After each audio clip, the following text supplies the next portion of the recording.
You're gonna hit this toggle switch on the side. My clearance lights and DOT lights. Then you got your left turn signal, your right turn signal, your four ways, and your high beams. Then you're gonna yell it out in the rear. Clearance lights and tail lights, left, right, four ways, brake lights. All right, then they're gonna come in. You're gonna put your seatbelt on. Your seatbelt's not ripped, torn, or frayed. It's properly secured. Then it latches and unlatches properly. Then you're gonna safe start the vehicle. You're gonna make sure it's in neutral. Your parking brakes are set. Then you're gonna turn it to auxiliary.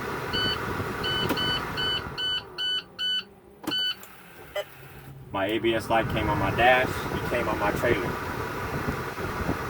It went off on my dash and it went off on my trailer, indicating a good functioning ABS system. Now I'm gonna start the vehicle up.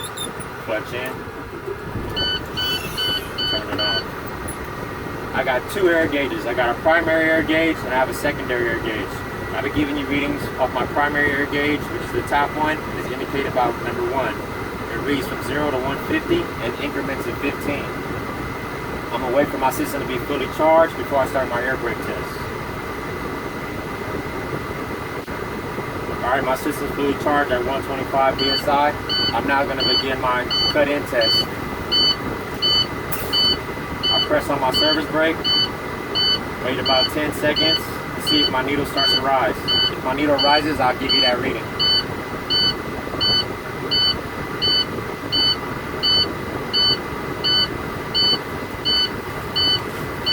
Alright, my needle cut in at 105 PSI. This is a good test because it can go no lower than 100 PSI. Now I'm going to perform my governor cutout test. That's when my needle stops rising. Once you hear the spitter, that's an indication to you to let you know your system's fully charged. You don't let the examiner know that, that's just an indication to you.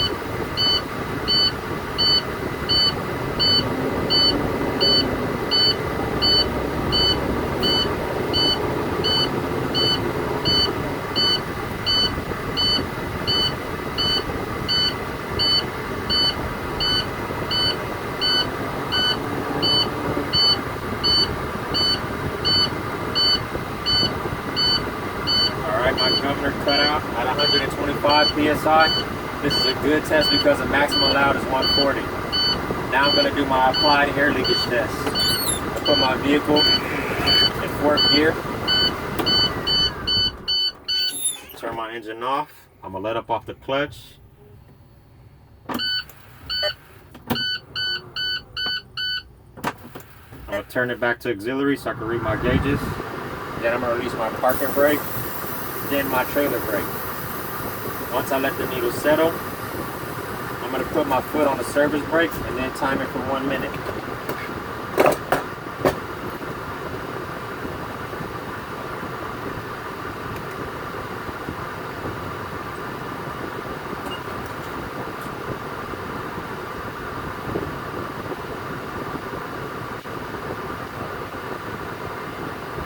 Alright, my needle settled at 100 PSI. I will begin timing it for 1 minute.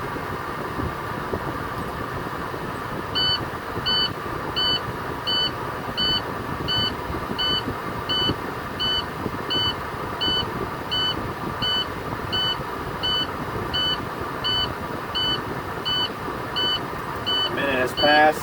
My needle's held at 100 PSI. This is a good test. I lost 0 PSI.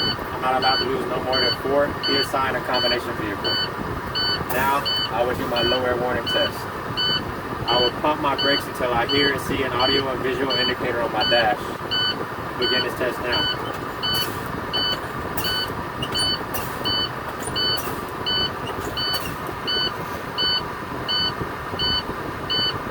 My low air warning light came on at 70 PSI.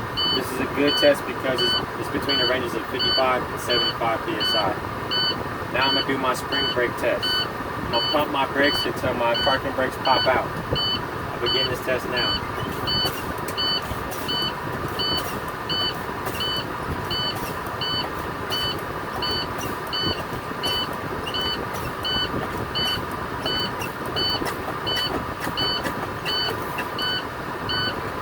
Alright, my spring brake brakes popped out at 20 psi.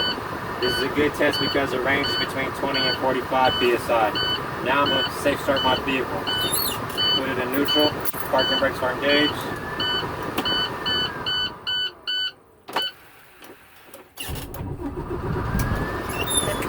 Start up the vehicle.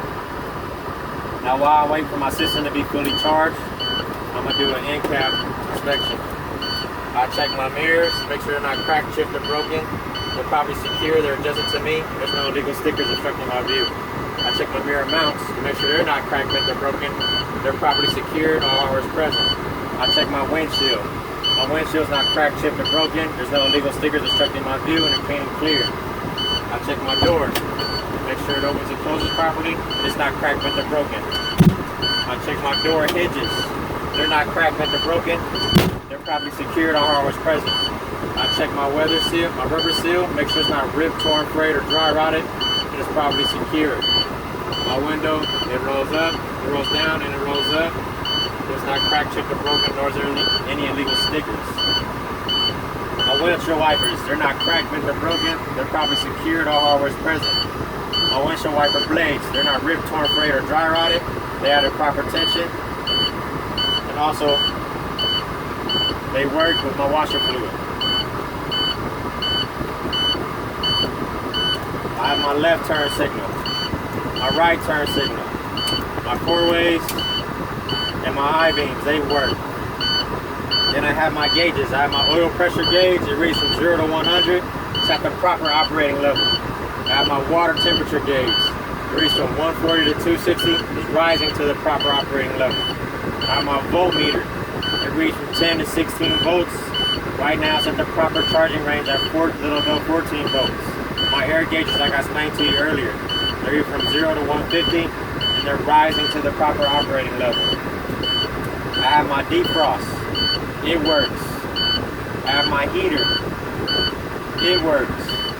I also have my emergency equipment. My fuse box is right there. It's not cracked, bent, or broken, properly secured. I have my spare fuses up top.